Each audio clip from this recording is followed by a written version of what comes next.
What can you make more money on, rental property or dividends? We're going to find out. Season 1, Episode 2, February 2026. Before we get started, this is not financial advice. I'm comparing a house that I bought on this channel, fixed it up, and I turned around and rented it out versus a dividend portfolio that I put together. It's not a dividend portfolio that I necessarily would recommend to anyone. I was trying to get some high yield with some dividend aristocrats all together. If you could, hit that bell so you subscribe to the channel and you don't miss an episode. Again, this is season 1, episode 2. You don't want to miss any of these. It's going to be a long-term play to see which one is better long-term. In the future, I will use the Burr method to take this property to get a second property, as well as I will use margin. Today is not the day to do that though. Not financial advice. Do your own due diligence. And this is our M1 portfolio for this dividend challenge, dividend cash flow. We are focused on the dividend and the cash flow. We're setting at 36,503. We start with $35,004 to start. But taking a look at everything we have in our portfolio, the little arrows there, that's just indicative of some dividend reinvestment on that specific thing. But trying to give you an overall portfolio of everything that's in here. We'll talk a little more about each one of these as we kind of work through and pivot through this table. But you can see when we change this to the monthly, you can see we gained $1,203.17 overall. So that's kind of where we are. Again, what I like about M1 is that pie. You can kind of see what you're overbalanced and underbalanced on based on the percentages that you put in there. But if we kind of sort through, I'm going to show you 2 ways to do it. Comment down below which one of these you like better. We're going to show you in the M1 account. We'll narrow it down here based off of dividends, and then we'll go to switch it up to February for the whole month, so you can see this way. What I don't like about doing it this way is this is going to give me every time a dividend is paid, but it's not going to give me a total for the month. So you would have to go through and actually add all these up, which when I'm going to show you in a spreadsheet here in a minute, we actually did that. I took everything and I broke it out so you can see how much it was per month. We'll talk about that much more in depth when I get to the spreadsheet, and I'll actually talk about what the dividend is, percentages for the year. We'll also talk about the high yield. We'll get a little more into that over there. I'll cover, because they do pay out a lot every month, and it's very critical that you understand they pay out a lot, but they do have some NAV erosion. As we go deeper into this challenge, I'll probably cover some a little more in depth, but you kind of see there's a wide variety of everything from AbbVie, which is a pharmaceutical company, to a lot of energy plays, Winter, which is my anti-crypto at the moment, some high yield max, JEPI, JEPQ. I like those a lot too. A lot of ETFs, and this is the spreadsheet. So you see AbbVie, color code here. Green is like a month that they're good to go. The yellow is the month I'm anticipating seeing that dividend, and then you kind of see everything lined out. You see AbbVie, they're 821 with a 2.98 dividend return.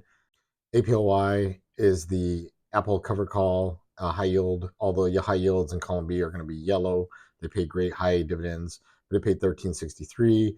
BGR paid 151. CL Colgate paid 224. Clorox paid 436. Devo paid 92. DKL Energy paid 1345.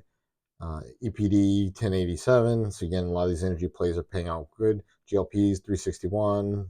467 for HESM, JEPI, JEPQ. Those pay out monthly. Those are great ones to have.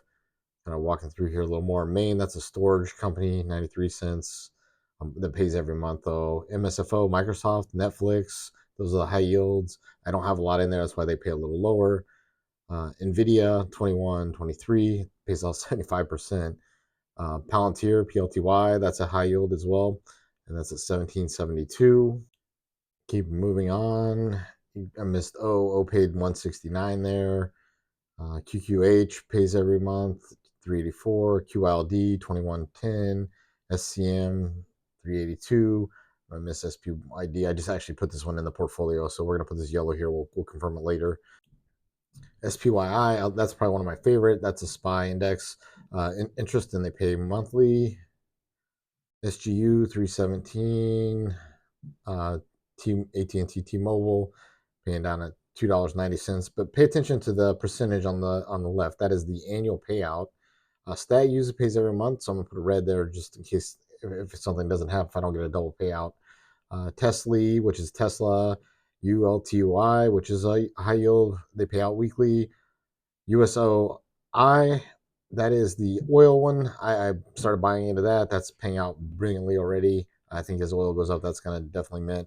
WLKP and winter. Winter there is one, and then I have this interest lending that pays out at 1 cent. So for the total for the month was $350.32. Last year I made $102 less of that, and for the year I'm sitting at $677.93. Spreadsheet from last month, bringing it back to the front. Last month we ended at negative 138 for the house rental property, and we ended up positive 327.61 for stocks. I did not include the $12.25 management fee. I forgot to do that, so I'm including it now. That seems low, but I pay a flat fee and then I divide it out by the number of properties I have. It's kind of a hybrid service that I get there, and then I pay by the hour as things per house.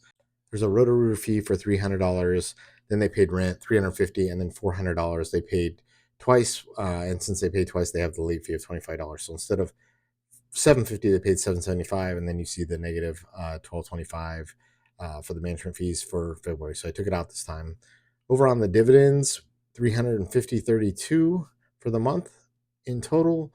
So we'll add that to the line on this chart, and that gets us a total for the month ending in the house $450.50, and the dividends $350.32. If we take the $450.50 minus the $138 from last month, we're setting out a total balance for the house at $312.50, and we're setting out a total balance of the dividends of the $350.32 plus $327.61 above at $677.93. So it does look like the house is out front here. I did not expect to have the Roto-Rooter bill. It's not uncommon to have things like this. I hoped it was going to happen in that first month, which is why I tried to delay when tenants move in first time, especially after a major rental haul or major overhaul.